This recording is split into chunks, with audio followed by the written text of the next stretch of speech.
இந்த வீடியோட தலைப்பை பார்த்ததுமே உங்க மனசுக்குள்ள ஒரு கேள்வி வந்திருக்கும். எப்படிப்பா நம்மளுடைய வார்த்தைகள் நம்ம வாழ்க்கையை அழகாக்கும் அப்படின்றது மிகப்பெரிய கேள்விக்கான அந்த பதில் தான் இந்த வீடியோ. உங்க வாழ்க்கையை நீங்க மேம்படுத்த பல மோட்டிவேஷன்ஸ் வீடியோ பாப்பீங்க, பல புத்தகங்கள் படிப்பீங்க, பல அறிவான மனிதர்கள் பேசுறதை கேட்டிருப்பீங்க.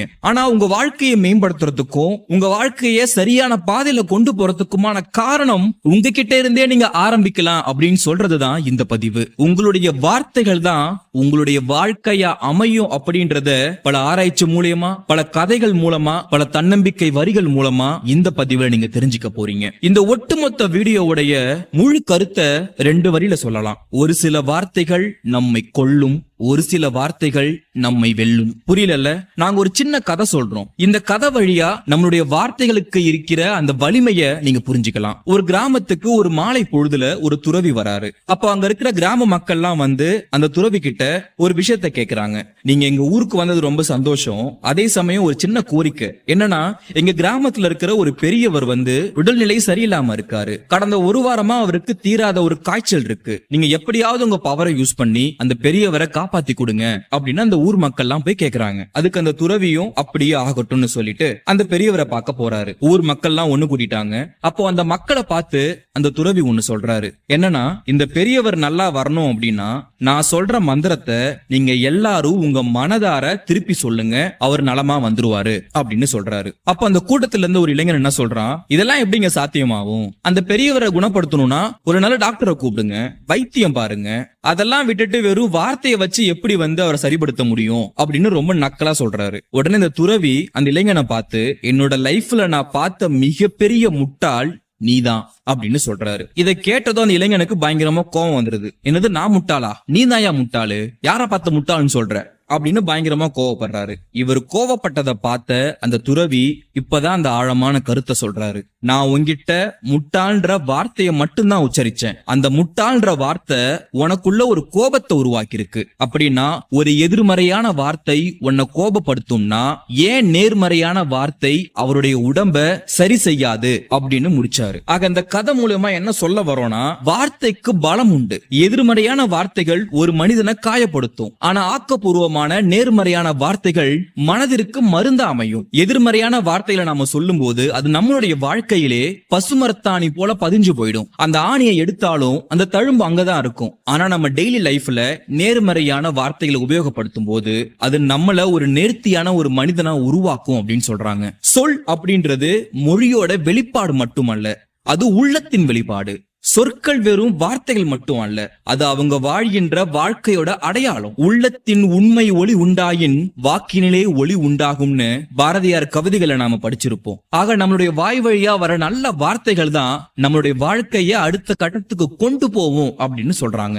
வளம் வாய்ந்த வார்த்தைகளை பேசுபவர்களே வளம் வாய்ந்தவர்கள் சொல்றாங்க. பறவைகள் பறவைகளா பிறந்து பறவைகளா சாவுது. விலங்குகள் விலங்குகளா பிறந்து விலங்குகளா மடியுது. ஆனா மனிதன் மட்டும்தான் பிறந்து அவனால மனிதனாவும் வாழ முடியும், விலங்காவும் வாழ முடியும். அதே சமயம் உன்னத நிலையான இறைநிலையை கூட அடைய முடியும். இன்னொரு சின்ன குட்டி கதை சொல்றேன். இதுக்கு ஒரு ஆகச்சிறந்த எடுத்துக்காட்டு யார் தெரியுமா? ஹனுமன். ஒரு சின்ன ராமாயண கதை சொல்றேன். ராவணன் சீதையை தூக்கிட்டு போயிடுறாரு.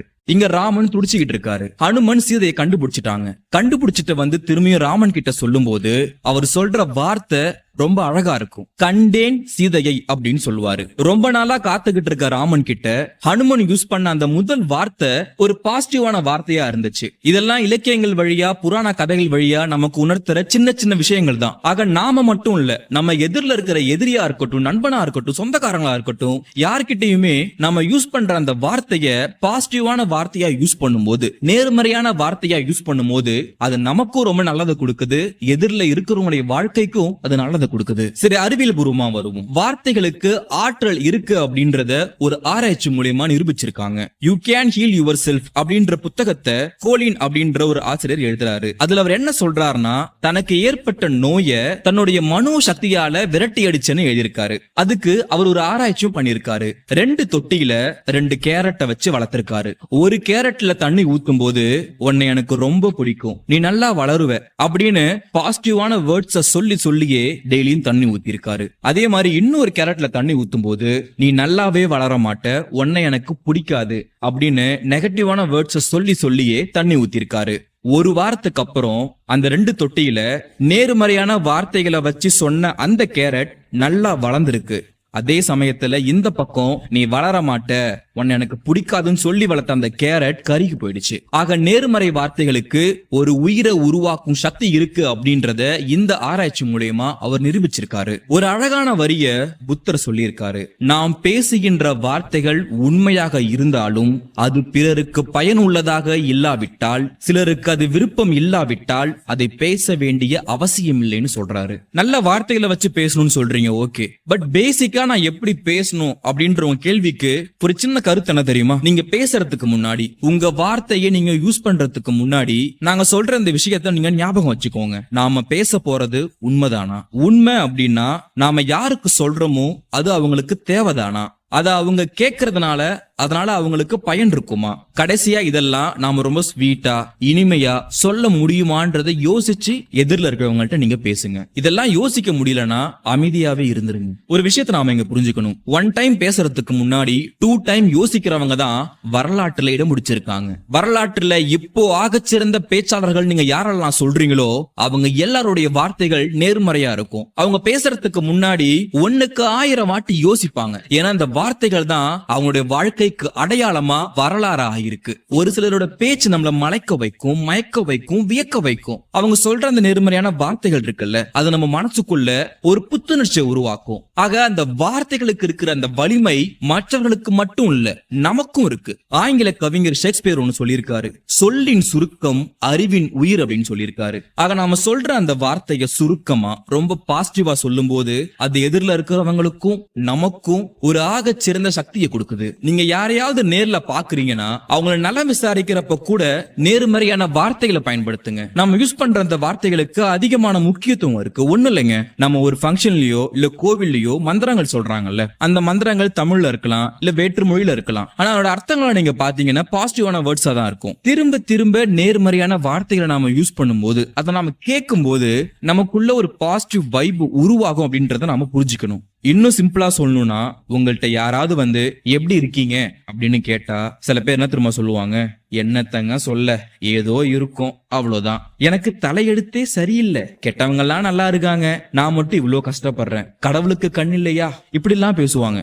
ஆக அவங்க நல்லா இருந்தாலும் நல்லா இல்லாம போனாலும் அவங்க வாயிலிருந்து வர்ற வார்த்தை நெகட்டிவான வேர்ட்ஸா தான் இருக்கும். ரொம்ப நல்லா இருக்கம்பான்னு சொல்ற மனிதர்களை பாக்குறதே ரொம்ப அபூர்வமா தான் இருக்கு. ஆக யாராவது உங்கள்கிட்ட நல்லா இருக்கீங்களான்னு கேட்டா ரொம்ப சந்தோஷமா இருக்கேன், நிம்மதியா இருக்கேன், ஆரோக்கியமா இருக்கேன் அப்படின்னு நீங்க அப்படி இல்லைனா கூட அப்படி சொல்லி பழகுங்க. உங்களை நீங்களே பாசிட்டிவ் வைபோட வச்சுக்கும் போது, நேர்மறை வார்த்தைகளால உங்களை நீங்களே உருவாக்கும் பொழுது நீங்க அப்படிதான் இருப்பீங்க. ஏன்னா நம்ம சொல்ற அந்த வார்த்தைகள் வாயில இருந்து மட்டும் வரல, ஆழ் மனசுல இருந்து வருது. அப்ப ஆழ் மனசுலே உங்களை நீங்களே நெகட்டிவா காமிச்சுக்கும் போது நீங்க கடைசி வரைக்கும் அப்படியே தான் இருப்பீங்க. அதுக்கு பதிலா இப்படி சொல்லும் போது உங்களுக்குள்ள ஒரு சக்தி உருவாகும். நாம அடிக்கடி பயன்படுத்துற ஒரு வார்த்தைய 1,00,000 தடவைக்கு மேல சொல்றோம் அப்படின்னா அந்த வார்த்தைக்கு ஒரு சக்தி இருக்கும் அப்படின்றத நீங்க மறந்துடாதீங்க. நமக்கு உடம்பு சரியாம இருக்கும் போது நான் சரியாயிருவனா, செத்துருவனா, இப்படியே இருந்துருவனா அப்படின்னு நெகட்டிவா பேசாம உங்களுக்குள்ள நீங்களே நான் சரியாயிடுவேன், ஆரோக்கியமா திரும்ப வந்துருவேன், நான் சரியாயிடுவேன், ஆரோக்கியமா திரும்ப வந்துருவேன் அப்படின்னு உங்களை நீங்களே சொல்லிக்கும் போது அது உங்களுக்குள்ள ஒரு சக்தியை உருவாக்குது, ஒரு தன்னம்பிக்கையை உருவாக்குது,